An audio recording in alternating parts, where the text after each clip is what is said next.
that we've just received here in our newsrooms, Abhishek. The statement says, and I quote, "We would therefore discourage any speculation in this regard or any attempts to politicize the matter." Now, it is a fact that there have been attempts to politicize the matter. I think a question was asked of Donald Trump on whether, there was any stonewalling from India. And he said he would be surprised if India doesn't respond positively. Let me go across to Abhishek. Want you to stay with me, request you to. Let me go across to Sreeram Chaulia, strategic affairs expert, joining us on the phone line. Sreeram, it's a move that will be well received by all those countries who are badly affected by coronavirus. The fact that we have agreed to share the drug, or both paracetamol and hydroxychloroquine. Well, surely there is a global crisis and a shortage of essential medicines. While hydroxychloroquine's effect as a treatment for coronavirus is yet to be medically proven, President Trump has been pushing it quite aggressively in the U.S. and maybe it works in some cases. So, and he had a phone call with Prime Minister Modi, and one of the points that Trump especially raised was that, India has a sufficient supply of these drugs, and he requested for them. So surely we have to play our global responsibility well, and the Prime Minister Modi's leadership, we are showing that we can not only protect our own people from this deadly pandemic, but also provide much needed essentials to other countries. This is a sign of great leadership by India. And one, we are protecting 1.3 billion people. And two, we are not spreading the infection to any other countries.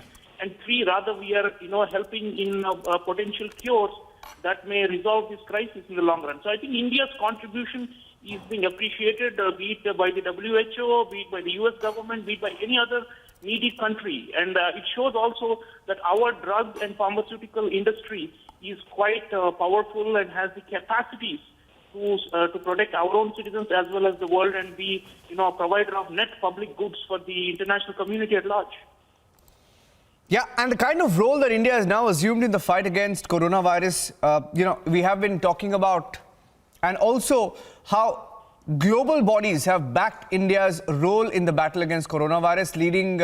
Leading that, of course, that debate is the World Health Organization praising India's role in the manner in which we've enforced measures.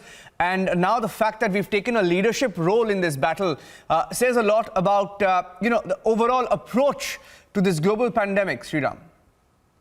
We have provided leadership. I think Prime Minister Modi really has raised the, level of response to another, higher, frequency, because most world leaders have been found wanting right now. Boris Johnson is in ICU. Trump, most of the Western leaders, or even the Chinese President Xi Jinping, most of them have been found wanting, or in some cases, responsible for that in the first place. But we are showing that we are, problem solvers. And I think Prime Minister Modi's leadership really has energized this country, in a very emotional way. People have stood behind the flag, as Arnab has been saying. But more importantly, we are also giving an example to other countries. We are a democracy. We are not an authoritarian country like China. And we can still find solutions to this problem despite having a democracy. Because some people are arguing that democracy is a weakness and that we should go for authoritarian methods. No, we are a democratic country. The lockdown is fully supported by people of India. You see, except some misguided elements, there's an opinion poll showing 83% of Indians support Prime Minister Modi's leadership in the current juncture.